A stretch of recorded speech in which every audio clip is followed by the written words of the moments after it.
ဒီ virus COVID-19 ကိစ္စနဲ့ပတ်သက်လို့ပြည်နယ်ကနေကျွန်တော်တို့နိုင်ငံတော်တိုင်ပင်ခံနဲ့စကားဝိုင်းလို့တော့ခေါ်လာတာမနေ့12နာရီအရောက်ကိုကျွန်တော်ခေါ်လာတာခေါ်တဲ့ခါကျတော့ကျွန်တော်တို့မနေ့9နာရီကနေထွက်လာပြီးတော့မှဟာခါရောက်လာဟာခါကြတော့တဲခုခန်းမှာလည်းဘယ်သူမှမရှိဘူးခေါ်တဲ့လူကမရှိတော့ကျွန်တော်တို့လည်းကြာကြီးဆောင်ပြီးတော့မှဗာလေမိမကျွန်တော်တို့တဲတာမိမတဲခွန်တဲ့နဲ့ဘာတဲခွန်မသိဘူးသူရုပ်တဲခုကအဲ့ဒီနေရာကိုချက်ပြတာနဲ့ဒီလေးစုပ်တဲ့နဲ့ဘာလဲစားရတယ်ပြန်ခေါ်လာ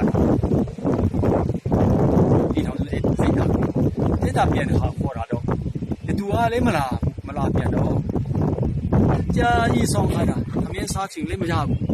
အဲ့ဒါကြောင့်အဲ့ဒီနေရာမှာကျွန်တော်တို့ကလည်းထိုင်ပြီးတော့ကားလာတော့ကလည်းကားမူးတဲ့လူကမူးအာတဲ့လူကအာဘောနာညီတဲ့နားလေးတဲ့လူကလည်းနားလေးဘာမှလို့မရတယ်ကြားတယ်တော့ကျွန်တော်တို့ညနေ9နာရီထိ9နာရီလောက်ပြောရတယ်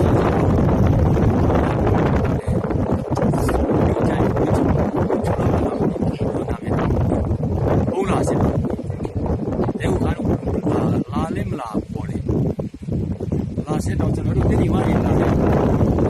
ဒီလေဒီအချုပ်ကြီးမှုရေနောက်ဒီနေ့ဒီသူရှင်ရေနောက်တို့နောက်ပုံစံပါရေတို့3ယောက်ဖုန်းနဲ့အခြေအနေကိုလာပြီးတာလေပြီးလာတော့တို့ကလည်းဒီ COVID-19 ကိစ္စနဲ့ပတ်သက်လို့ကျွန်တော်တို့ကဒီစုနဲ့တော့ငါအားလုံးပေါ်တယ်အဲ့ဒါကိုအကုန်လုံးရှင်းပြပြီးတော့မှခဏထိုင်အောင်ဆိုပြီးတော့ခဏထိုင်ဆောင်းခိုင်းတယ်ဆောင်းတာနဲ့တနာရီလောက်ကြာမှခင်ဗျားတို့အစားတော့အဲ့ဒီညီခွန်ဒီပြီးတော့မှ3ယောက်ကိုဟိုအတိုင်ပြန်ခံနဲ့စကားဝဲလို့ညှိချထားမယ်အဲ့ဒီ3ယောက်ကိုကျွန်တော်တို့ညနေပိုင်းမှာpractical ဗာလေအဆန်းလုပ်rehearsal လုပ်ဖို့ရောက်လာတော့ကျွန်တော်တို့လည်းဟို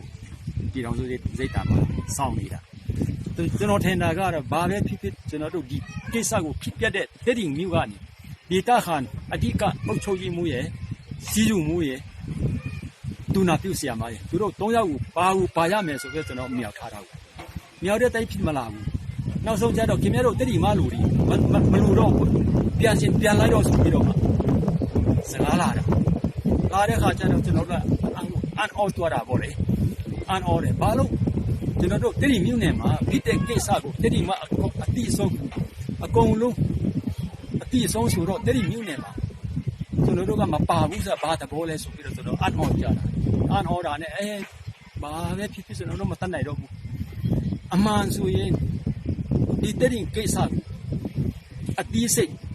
နားလေတဲ့သူကဒီတခါနေတယ်ကျွန်တော်တို့ခံချက်ကဒီထောင်စုအစိုးရထဲကညီသူတို့ကဟိုစကားဝိုင်းလုံးမဲ့နေရာမှာသူတို့နဲ့လုံးမဲ့ဆိုပြီးတော့စကားပြန်လာတာပြန်ကြားရတာအမှန်ကဒီကြောကဖြစ်ပွားတဲ့အချိန်ကအဂနိတိအဲ့ဒီဝန်ဒီထောင်စုဝန်ကြီးဌာနတဲ့တင်ကိုလာတဲ့ပုံဒါရောက်မှမရှိတဲ့ကြားထဲမှာဒီဘယ်လိုလို့သူတို့ကဒီယောဂနဲ့ပတ်သက်လို့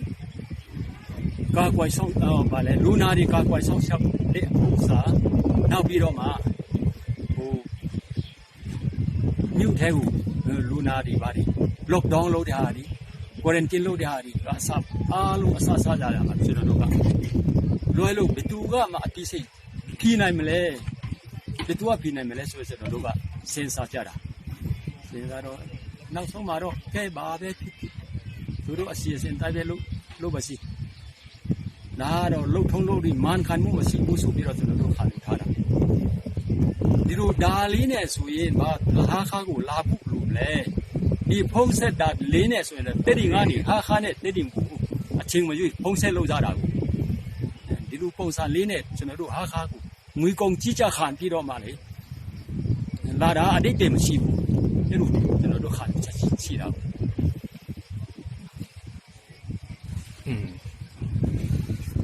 မဟုတ်လားဟုတ်တယ်ဟုတ်တယ်ဟုတ်တယ်ဆရာဖက်ကနေလေဒီချင်းပြည်နယ်ရဲ့အစိုးရဘက်မှာပေါ့ပြောချင်တာတို့မှာချင်တာတို့ဆရာရဲ့စိတ်ထဲမှာရှိတဲ့စကားတွေရောပြောပြလို့ရအောင်အမှန်ဆိုရင်အစိုးရဘက်မှာဆိုတော့ကျွန်တော်တို့စန္ဒအရာဆိုရင်ဟိုလွန်ခဲ့တဲ့အချိန်ကကျွန်တော်တို့နေမီခံဝန်ကြီး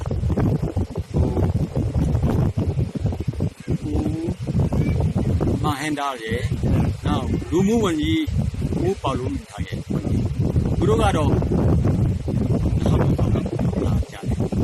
ဂျန်တဲ့ပုံတွေမှာတရားခါမလာတဲ့ပုံတွေမရှိဘူးအဲ့ဒါကြောင့်အခုဒီဝန်ကြီးထဲမှာအစိုးရအဖွဲ့ထဲမှာရွေးပြီးတော့မှတော့အတိုင်းပင်ခံတဲ့စကားဝဲလုပ်တဲ့နေရာမှာသူတို့ဝန်ကြီးနဲ့ပါတယ်ဆိုရင်တော့ကျွန်တော်တို့ကတော့တော်တော်ကျင်းလော